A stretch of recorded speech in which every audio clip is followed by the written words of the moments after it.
Selamat siang Pak Ketua. Ya, selamat siang. Ya, di siang hari ini sembari istirahat, eh, kita ngobrol-ngobrol Pak Ketua. Karena kemarin kita memperingati hari lahirnya Pancasila. Jadi bagaimana Pak melihat relevansi nilai-nilai Pancasila dengan Bawaslu dalam mengawal demokrasi ini Pak? Ya, terima kasih. Jadi kemarin kita baru saja menyelenggarakan peringatan Hari Lahir Pancasila tanggal 1 Juni ya.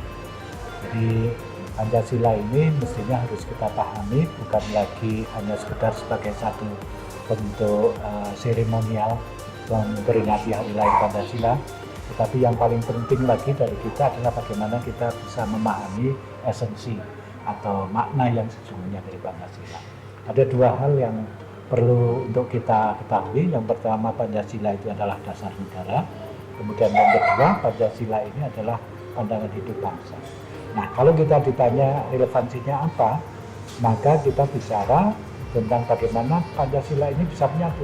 Pada satu sisi menjadi dasar negara, pada sisi yang lain menjadi cara hidup bangsa Indonesia. Sehingga mau tidak mau perilaku kita sehari-hari, perilaku kita dalam berbangsa dan bernegara ya harus mencerminkan nilai-nilai dari Pancasila.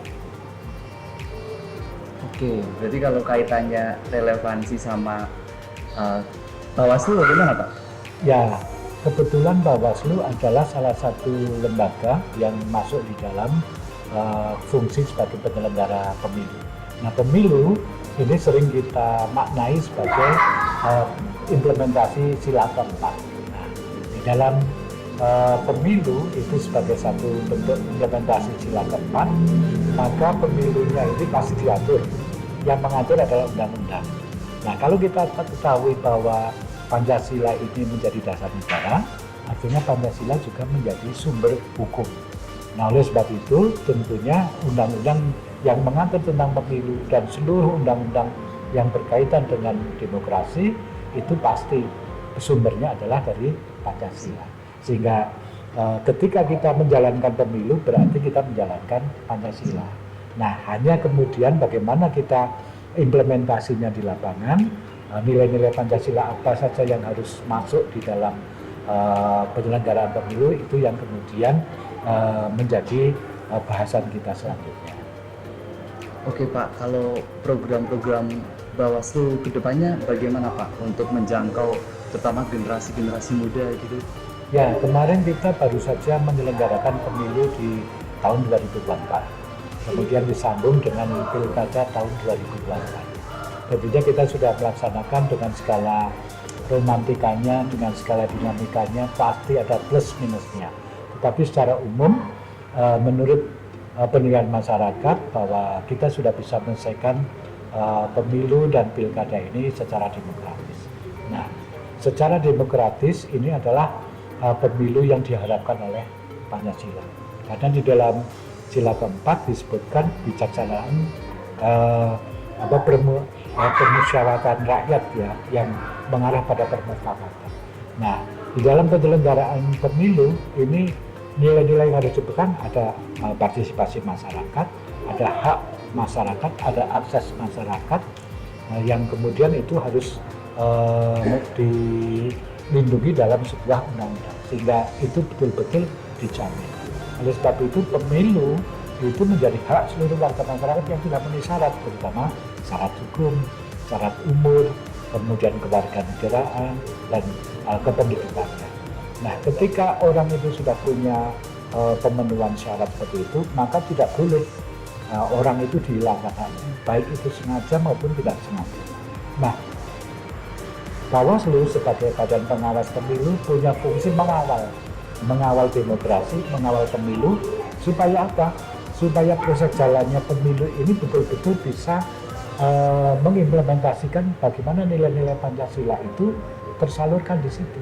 Sehingga nanti kita tidak terjebak pada satu proses yang sifatnya rutinitas setiap 5 tahun, kita pemilu, tetapi kemudian hasilnya tidak nyambung. Antara proses yang kita jalankan dengan hasil pasca pemilu tidak nyambung. Nah, kita harus ingat bahwa pada saat menggali Pancasila itu Bung Karno mengatakan bahwa kita dirikan Indonesia dari semua untuk semua.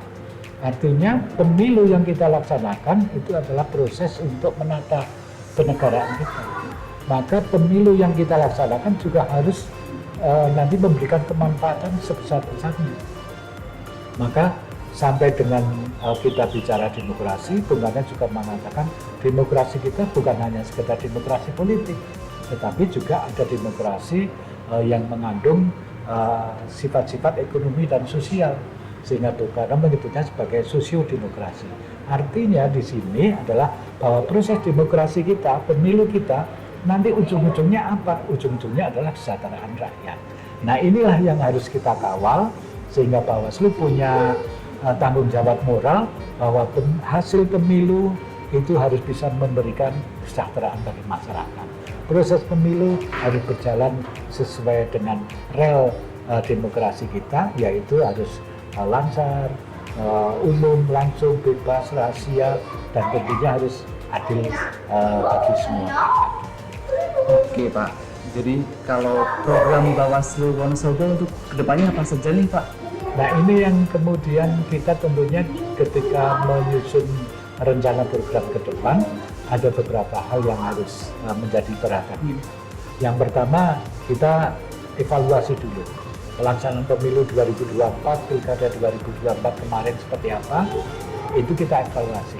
Hasil evaluasinya kita akan tahu kekurangannya Bawaslu di mana, kelebihannya Bawaslu di mana. Nah, yang kurang kita rubah, kita perbaiki, yang sudah baik kita tingkatkan, kita pertahankan. Nah, sehingga sekarang kalau kita merujuk pada satu siklus 5 tahunan, maka tentunya pemilu akan dilaksanakan di tahun 2029. Sekarang tahun 2026, berarti masih ada sisa waktu 3 tahun. Nah, 3 tahun ini yang kemudian kita manfaatkan betul untuk persiapan-persiapan kita. Bawaslu kita persiapkan dari sisi kelembagaannya, dari sisi sumber daya manusianya, untuk menyambut supaya pelaksanaan pemilu yang akan datang itu harus lebih baik daripada pemilu 2024. Karena kita sudah evaluasi kan. Nah, oleh sebab itu di tahun 2025, 2026, 2027, 2028 kita masuk pada sisi yang bagus, kita perkuat. Misalnya dari sisi independensi. Nah, kita sudah mendapatkan semacam penilaian publik ya bahwa Bawaslu ini cukup independen ketika melakukan pengawasan. Ini yang harus dipertahankan. Dalam rangka apa? Dalam rangka kita mewujudkan profesionalisme, dalam rangka kita mewujudkan pemilu yang berintegritas. Kemudian yang kedua, pemahaman undang-undang. Ini harus kita clear semuanya. Orang-orang Bawaslu mulai dari komisioner Bawaslu sampai pengawasnya harus clear semuanya. Bagaimana memahami undang-undang, pasal demi pasal, ayat demi ayat, dan maknanya seperti apa, karena itu akan menjamin proses pemilu itu bisa berjalan demokratis. Nah ini yang terus kita lakukan, kita diskusi kecil, kita sharing, kemudian kita lakukan pendalaman, kita update terus pengetahuan kita, teman-teman Bawaslu terus kita dorong untuk belajar, sampai kemudian nanti betul-betul kita menguasai secara profesional, pengetahuannya secara baik. Kemudian yang ketiga, tidak menutup kemungkinan kita juga perlu melakukan upaya konsolidasi, baik itu kepada pemerintah daerah, kemudian kepada stakeholder kita, supaya semuanya nyambung. Karena seringkali di tahapan-tahapan pemilu, kesalahpahaman itu biasa terjadi. Nah ini yang kita tidak ingin lagi, kesalahpahaman itu kemudian nanti bisa dipelintir-pelintir menjadi sesuatu yang kemudian merugikan berbagai pihak. Nah kita tidak ingin seperti itu, sehingga kita melakukan konsolidasi demokrasi, melakukan silaturahmi, yang akhirnya kita punya kebersamaan, punya gagasan yang sama, cita-cita yang sama, sehingga tentunya nanti pada proses pelaksanaan di tahapan pemilu, semuanya sudah enak, sudah saling mengetahui, sudah bisa saling bersinergi, sehingga insya Allah nanti proses demokrasi bisa berjalan secara kolaboratif, secara partisipatif, dan satu hal, kita tidak meninggalkan peran masyarakat. Ini sangat penting Mas Arif, karena bagaimanapun juga pemilu yang baik tidak mungkin hanya dari Bawaslu, hanya dari KPU, hanya dari partai politiknya, tidak mungkin. Tetapi kita juga harus terus mendorong supaya masyarakat punya kesadaran yang tinggi, kedaulatannya tidak bisa dibeli dengan apapun juga, sehingga dia bisa menentukan pilihannya. Dan kalau ini sudah berjalan dengan baik, maka disitulah sebenarnya kita sudah berhasil menyelenggarakan pemilu dengan baik. Dan ini berarti kita sudah mengimplementasikan Pancasila dengan segala nilai-nilainya, dan kemudian Pancasila ini menjadi bintang penuntun bagi bangsa Indonesia untuk lebih maju lagi ke depan di masa-masa yang akan datang, terutama ketika kita ingin menuju Indonesia Emas tahun 2040. Menarik sekali ya Pak ya. Pesannya nih Pak buat masyarakat sama khususnya generasi muda ini agar dapat mengamalkan nilai-nilai Pancasila sekaligus berperan aktif dalam mengawal proses demokrasi ini. Ya, betul. Ya.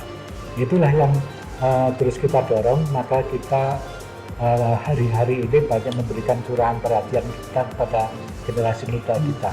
Dan kita terus kita perhatikan mulai dari pelajarnya, mulai dari mahasiswanya kita perhatikan.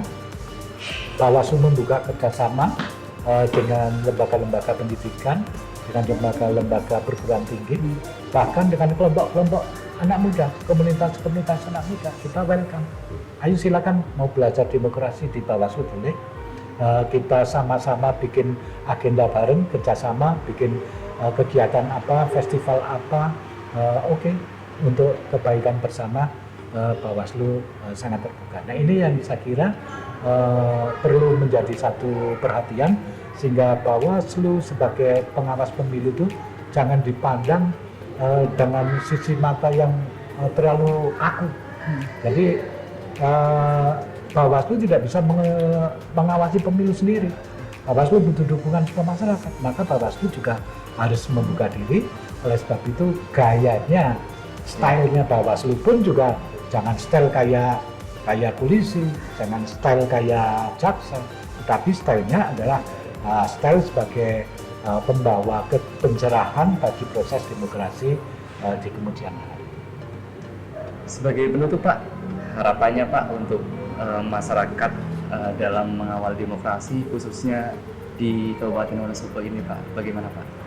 Ya, kami tentunya tidak muluk-muluk ya, yang real saja. Ketika semua masyarakat ini sudah bisa memanfaatkan atau menggunakan haknya dengan baik, dia sudah bisa punya kesadaran politik yang kuat, maka sudah selesai. Karena pengawasan sudah dimulai dari diri sendiri, dari masing-masing pemilih. Nah inilah yang menjadi tantangan kita, adalah bagaimana kita mendorong supaya tingkat kesadaran politik masyarakat semakin tinggi, sehingga dia semakin cerdas seperti apa sih yang ingin dicapai dari kegiatan pemilu, kegiatan pemilihan presiden, kegiatan pemilihan kepala daerah. Inilah yang harus kita kawal. Nah, oleh sebab itu tidak ada salahnya pendidikan politik untuk masyarakat terus dilakukan juga oleh Bawaslu. Sekalipun domainnya sebenarnya pendidikan politik ada di KPU.